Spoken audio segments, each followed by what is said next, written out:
네, 안녕하십니까. 김 선생의 서울 이야기를 진행하는 강사 김효입니다. 이번 시간에는 인조 별서 유기비와 금암 기적비에 대해서 알아보도록 하겠습니다. 자, 여러분들, 이 인조 별서 유기비는 현재 은평구 역촌동에 자리 잡고 있는 비석이 되겠고요. 이 보물로 지정되어서 보호되고 있는 인조 별서 유기비와 은 4km 남짓 떨어진 곳에 자리 잡고 있는 것이 금암 기적비가 되겠습니다. 이 금암 기적비는 은평구 진관동에 위치를 하고 있는 비가 되겠는데요. 시대를 달리하면서 이 두 비가 어떤 상관관계를 갖고 있는지 한번 알아보도록 하시죠. 자, 지금 경조 오부도에서 표시되고 있는 것처럼 의주로 가는 중요한 길이었었던 의주 대로변에 자리 잡고 있었던 것이 연서역이었고요.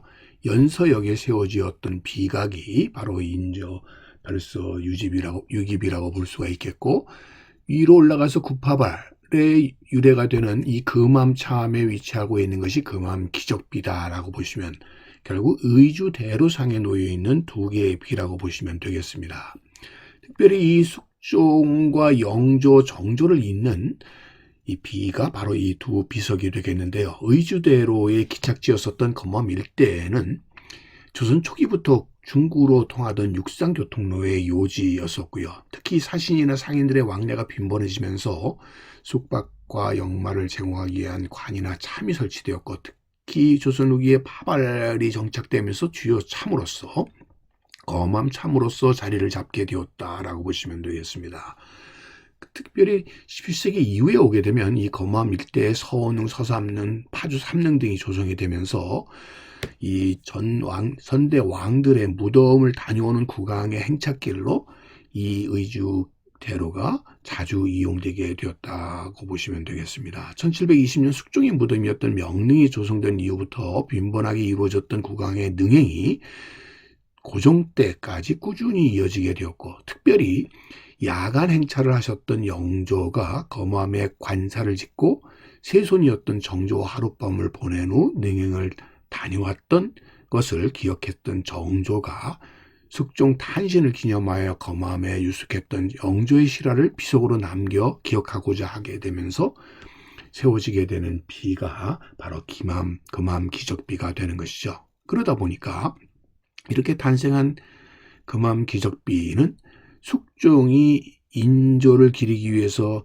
연서역에 세웠었던 인조 별서 유기비 고사를 모방한 것으로, 결국 이 두 비석은 금암을 대표하는 중요한 유적이다, 이렇게 볼 수가 있겠습니다.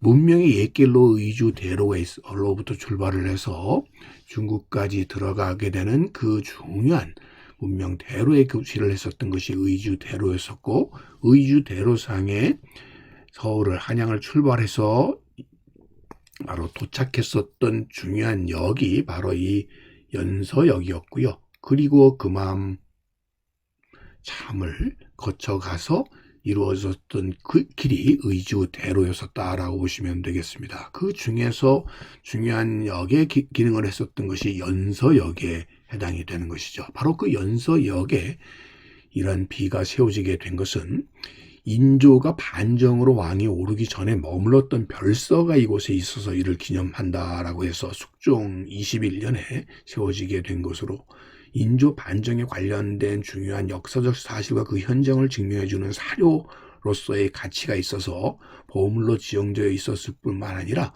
특히 숙종 입장에서는 결국 인조 반정을 통해서 이어지게 되는 조선 후기의 왕통의 정통성을 확보하기 위한 하나의 역사적인 노력으로 등장하게 된 것이 바로 이 인조별서 유기비라고 볼 수가 있겠습니다. 지금 현재 비각의 모습이 되겠고요. 이 하마비와 더불어 이 비가 이 비각 속에 모셔져 있는 모습을 우리가 확인해 볼 수가 있겠습니다. 자, 벽지에서 바라본 의주로의 옛길 모습을 우리가 볼 수 있는 것처럼, 오늘날처럼 큰 길은 아니었지만 당시로서는 중요한 길목으로서 역할을 했었던 곳이 이곳이었고, 그 출발점에 해당되는 곳이 바로 이 금암대로의 금암이었다고 보시면 되겠습니다.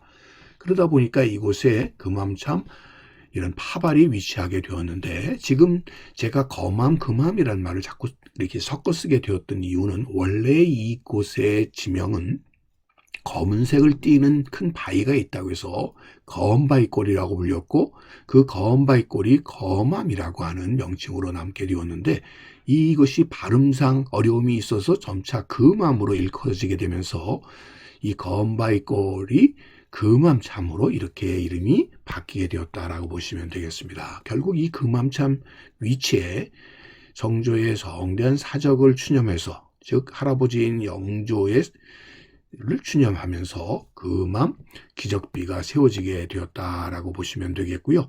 이곳에 이런 참이 있었던 것을 따서 예전에 파발이 다니던 곳이다 해서 구파발이라는 명칭이 유래하게 되었던 것도 이 금암으로부터 유래됐다라고 보시면 되겠습니다. 자, 그런 의미에서 지금 인조 별서 유기비가 있는 곳과 이 금암 기적비가 있는 곳 사이에 길을 표시해 주고 있는데요. 약 4km 남짓이라고 그랬고, 특히 이것이 의주대로상이었으면서 한편으로는 지금 빨간색 원 표시를 한 것처럼 서오능이라든지 서삼능과 같은, 파주삼능 등과 같은 조선 후기에 이렇게 역대 임금들의 능이 이곳에 마련이 되면서 북쪽으로 가는 이러한 능행 행차가 늘상 있어 오게 되면서, 이것이 당일이 아니고 1박 2일 이렇게 2박 3일이게 되었을 때 이곳을 머무르는 행궁이라든지 아니면 잠시 쉬기 위한 행소들이 곳곳에 마련될 수밖에 없었다라고 보시면 되겠습니다. 특별히 한양 북쪽 지역의 왕릉 행차 횟수를 숙종부터 고종도 때까지 보게 되면 가장 주목될 만한 것이 영조 때의 이 명릉에 자주 행차했다는 것을 우리가 확인해 볼 수 있습니다. 명릉이 바로 이 숙종을 모셔놓은 능이 되겠고요. 끝과 더불어 익릉도 많이 가셨는데요.